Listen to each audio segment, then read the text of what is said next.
So I'm going back to the Attack on Titan OVAs, and I'm checking out The Lost Girls, which is a three-part OVA. So here I'm going to be seeing what we've got going on in Lost Girls, Wall Cena Goodbye, Part 1.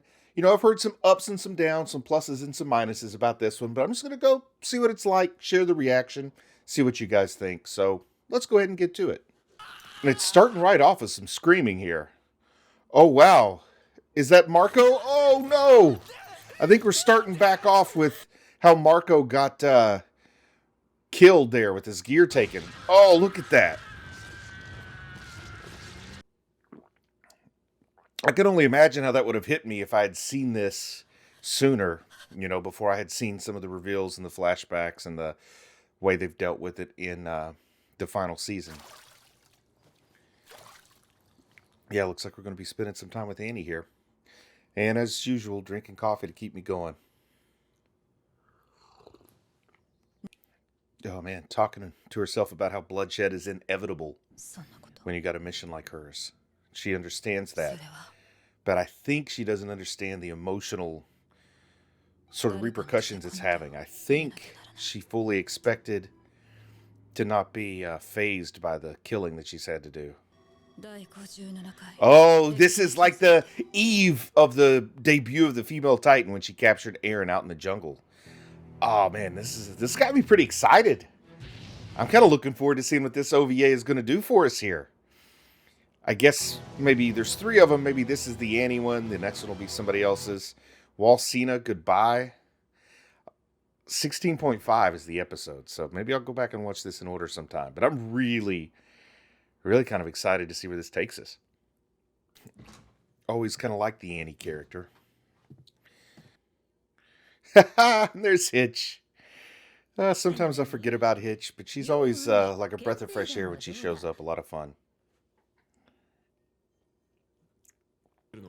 So I guess that's a letter from Bertolt or Reiner. Probably Bertolt if I were going to put my money on it.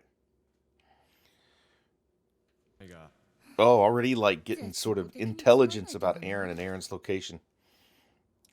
Good thing that Hitch couldn't pick up, you know, that they were planning some kind of scam. They were planning to kidnap somebody.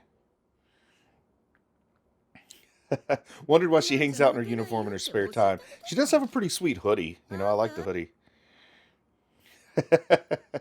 It's telling her, since you're kind of quiet, since you're sort of socially awkward, you should at least dress nicely.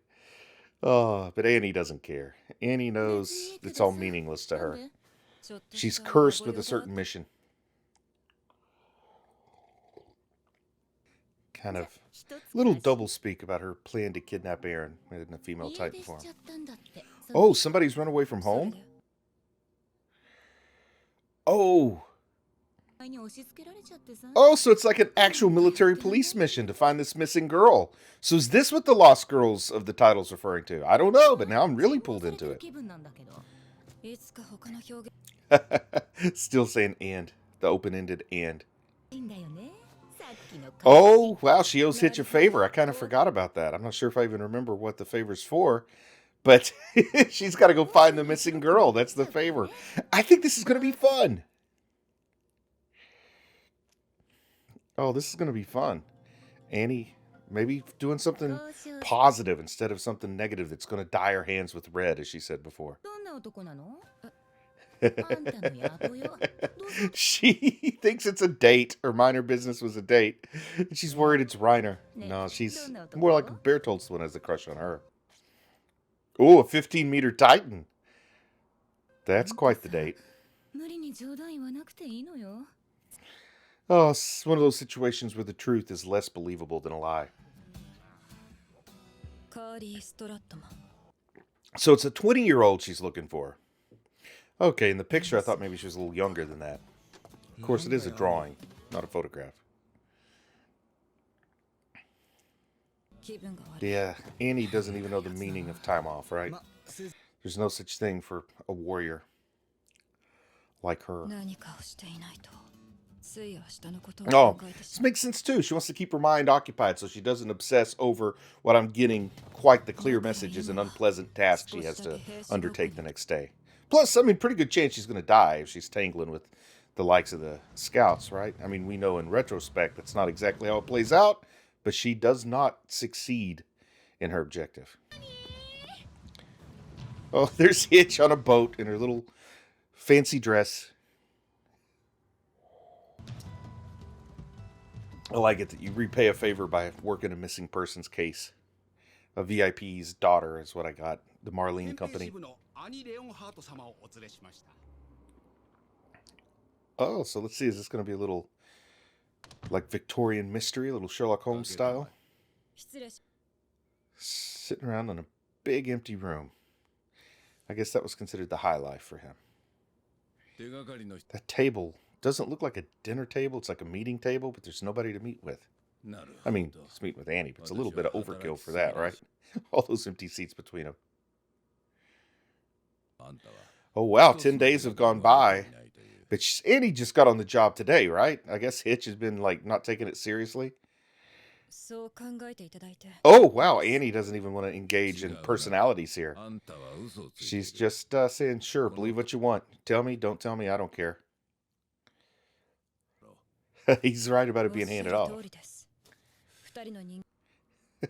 It's interesting because he's kind of critical here, the fact that there's only one person looking for his missing daughter, but he doesn't seem upset. He's more offended that you don't respect my station, but I'm not picking up that he really gives two hoots about his daughter here. Yeah, he's making more of a point about the taxes he's paid, about his station and his wealth, than actually worrying about the health and well-being of his daughter, which kind of gross, you know? She says, you don't like it. Take it or leave it. That's basically it. Take it or leave it. Hire a civilian. He should hire Kenny. How would that go? Oh, worried about being swindled by the civilians. Okay, so is he judging her? I think, yeah, he's sized her up. He says he trusts his own eye, like he has some magical ability to size people up. And he's reached the conclusion that she's skilled, that she knows what she's doing. And you know what? I think Annie does know what she's doing. She's just nihilistic. That's the problem. All right, we're going to hear a story here. Are we going to give us something interesting to get us pulled into this search for this missing woman that we know nothing about? So she was late for supper. That's how he knew she was missing. Apparently she never missed a meal. So, okay, there's some... I'm picking up some tension, like they stayed out of one another's affairs. They had this agreement, as long as we have meals together, I don't get in your business, you don't get in mine. So I am picking up this tension between the father and daughter, not to mention his weird response to her not having been searched for yet. And I mean, the game is afoot, of course, but the most cynical aspect of me thinks the father is the one who's actually responsible for her being missing. He's asking the military police to look into it to cover up his actions. He expects them to be incompetent.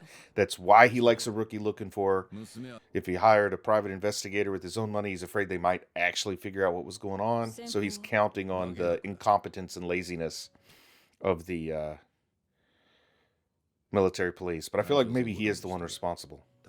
And he did say she was a chemistry major, so I wonder if that's going to play into it. So he doesn't think she's been kidnapped. Maybe that's part of why he's not all that like worked up about it, is he thinks she's ran away rather than having been kidnapped. Yeah, he's kind of admitting to the fact that he had little to no meaningful relationship with his daughter here when she asked him about that. Oh, she's thinking about Mr. Leonhardt, isn't she? Her adoptive father. Oh, knock, knock, knocking at my door. Let's see who this is. Is it going to get interesting here?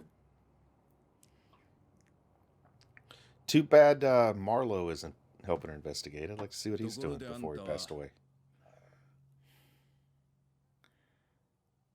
Ooh, who was that knocking at the door? I feel like that should be significant. Lack of ambition seems to be important to him, because that's her reported reason for being in the MPs. Oh man, I'm dying now to know who was this that knocked at the door. Are they going to tell us? Is it going to be somebody I recognize or just another new character? So I'm curious to see just how much effort and energy Annie puts into this, because she does say she wants to keep herself distracted. And if she puts her all into this, this could be pretty interesting here. Yeah, she's already picked up that he's hiding something. So me and Annie, you know, we're on the same wavelength here. I still think he's responsible. Probably directly, too, not indirectly. I think he knows exactly what's going on. Oh, they're talking about how the back streets in Stohess are disorderly. So let's see what happens. So this guy's like an importer, but he's importing within his own nation here, within Paradis. Oh, hey, I asked for Marlowe, and it looks like we got Marlowe. Look at that. Yeah, his business is hurting since Walmaria fell. So I wonder if there's some motivation to his hurting business for why he'd want his daughter to go missing. Marlowe diligently working hard, cataloging something there. Information or something. Yeah, she's trying. Is he embezzling money from a dying company? Did he have some kind of like life insurance on his daughter? Yeah, and he knows something smells rotten in Denmark. Is that how that old expression goes? Something smells like yesterday's daughters. Oh yeah, thinking back to Mr. Leonhardt overtly here. I was thinking she was doing that more covertly before, but now we're getting to see her do her Muay Thai training for Mr. Leonhardt. Absolute obedience. This is so weird because we know the true like love and emotion that built between father and daughter there, but you see these flashbacks, it seems like a hard, cruel relationship. Yeah, he just does not care if she's gallivanting around. I guess that's why we learned about those back streets where things are disorderly. Is Marlowe going to go with her? Oh. She just needs records in the library. I was hoping he would go out with her, rough it up in the back alley. Oh, wow, she was a gallivanter. She just passed out in the alley and got picked up in front of this bar here with the saloon doors. Yeah, maybe we'll get to see Annie beat some old people up. Oh, I forgot she is dressed like police, so they aren't going to like harass her as if she was just in street clothes, I imagine. Ooh. The bartender is not going to cooperate with police, is he? He's got the same haircut as Light, doesn't he? Oh, she's getting a limeade. That's a refreshing beverage. I don't know if you've ever had much in the way of limeade. Cherry limeade is particularly good. If you're ever at Sonic, not sponsored by Sonic. But a limeade's a refreshing beverage. Oh, I like the guy with Larry Fine hair there. It's like we got one of the Three Stooges. I don't think we have Curly and Moe, but we definitely got Larry there with that hairdo. Oh, he almost grabbed her behind. I was waiting for this moment. I knew they would run off their mouth. We get to see Annie do some good old-fashioned 1980s roadhouse butt kicking here. Oh, what did she pull out? Some pills? It looks like heroin. Some illegal drugs. They called it Kodorioin or something. But they're in trouble. Oh, Kung Fu takedown. Oh, get Larry Fine right in the armpit. Kneeing somebody in the armpit. That was way more effective than I ever would have dreamed. Maybe broke a rib. Oh, that action scene made this whole this whole episode worthwhile. I love it. It's like some good old Cynthia Rothrock right there. If you're not familiar with Cynthia Rothrock, look up 80s action star Cynthia Rothrock. Oh, talking about how generous the rich girl was. Good, at least they are not saying bad things about this girl. Carly, I guess is her name. Oh, but they saw her 10 days ago? She flew into the... Oh, now we're getting to the goods. She's beating the truth out of them. And we're getting some good leads here.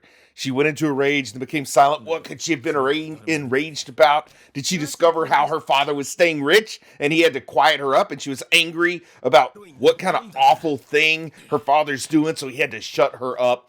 Oh, it's getting real now. She specifically didn't like this Kodorioin. I'm going to call it their version of heroin because I don't know what Kodorioin. Anyway, she didn't like this drug, so I'm sure her dad is producing this drug, moving this drug, and that's how he's maintaining his wealth, and she sees it and it makes her angry. She knows about it, so he's got to shut her up. Yeah, talking about the fact, why does the money keep flowing? It's because their dad became the drug dealer. He went all Walter White. Even though, yeah, not the best relationship between Breaking Bad fans and Attack on Titan fans. Maybe I shouldn't have made that reference. Oh, there was a guy around her. A guy in a fancy suit and a fake eye. Do I know this guy? Oh, I want to meet fancy suit fake eye guy. This sounds like my kind of character. Maybe it's Columbo. Maybe she was hanging out with Columbo. He had a fake eye.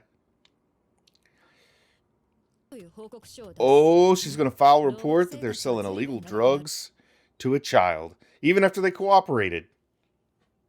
Oh, man. Oh, wow. She's really twisting him to get that information. Tell me what I need to know, or else, buddy. Oh. Oh. What do we got here? So the bartender's got the real truth to say. Is he Carly's boyfriend? Oh, no, he just knows who her boyfriend is. On Aachen Street. Okay, for a minute I thought he was the boyfriend. So she may still have a score to settle with these ruffians. Oh, she just put his shoulder back in socket. What a nice thing to do, Annie. What a nice... I mean, she is the one who took it out of socket. I guess it's only apropos that you put it back in if you know how. Yeah, the bartender knows it all. Oh, wow. So even the bartender knows an unfortunate secret. But it looks like he's not letting it out of the bag, or at least not sharing it with us, the viewer. And the cat enters the equation. Cats can tell if you're a Titan shifter, can't they? Cats don't like Titan shifters. Oh, that's the secret. You need cats around. Cats can detect Titan shifters. That's what the blood... They claim it's a blood test to tell if you're Eldian. They just have a cat sniff you to know if you're a shifter. Yep, she's ready to do one last thing and then quit. So she's willing to do what she feels like is obvious, but she's not going to dig too deep. I guess her day's almost over. She doesn't need much more distraction. She's got a big day tomorrow. The cab driver's wondering what she's getting out of there for. All right. So her boyfriend lives on the bad side of town.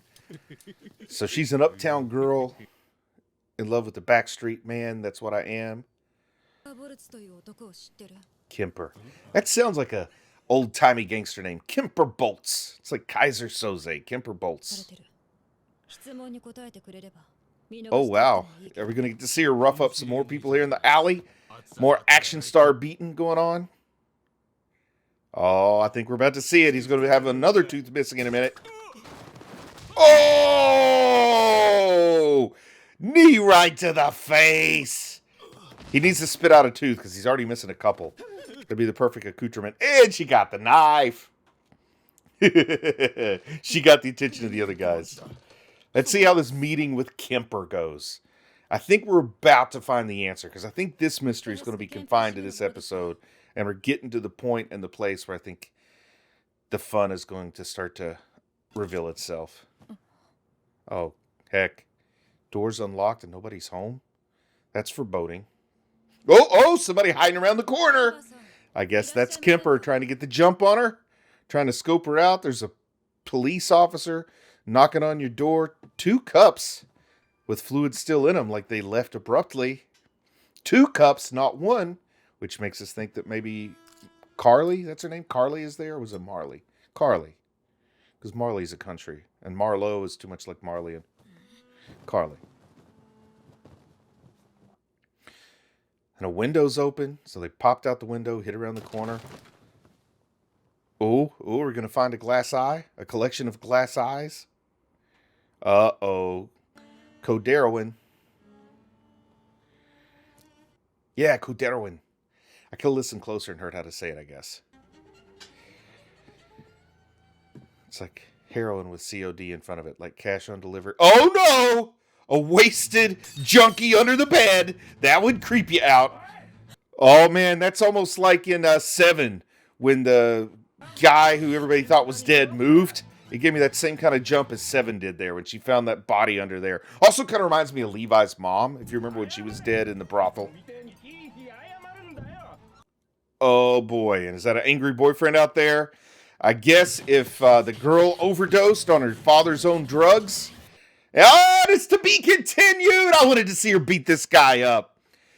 I gotta say, I like a good mystery. I kind of like the setup. It's somewhere between police procedural and mystery, and it's kind of winding back together. We got the wealthy father who still has wealth, even though the business is declining. The strained relationship between father and daughter. We got the good-for-nothing boyfriend in the mix. We got illegal drugs. We got the creepy discovery that I compared to like Seven, where they think the guy's dead and then he breathes. Was he Sloth? Is that what he was supposed to be? Anyway, I don't remember. But yeah, pretty cool, pretty fun. Gotta admit, my expectations were kind of low for this one. I had heard not the best reviews for this series of OVAs, but I'm glad I checked it out and can't wait to see the next two. So with that, I'm just going to say I'm proud of you for watching anime, and I'll talk to you again soon. I just want to say a big thank you to everyone who supports the channel on Patreon. It really means a lot to me. If you might be interested in Patreon perks like early access to videos, uncut reaction videos, ad-free videos, and the opportunity to vote on which anime will be covered in the future, then click on the link in the video description. Thank you.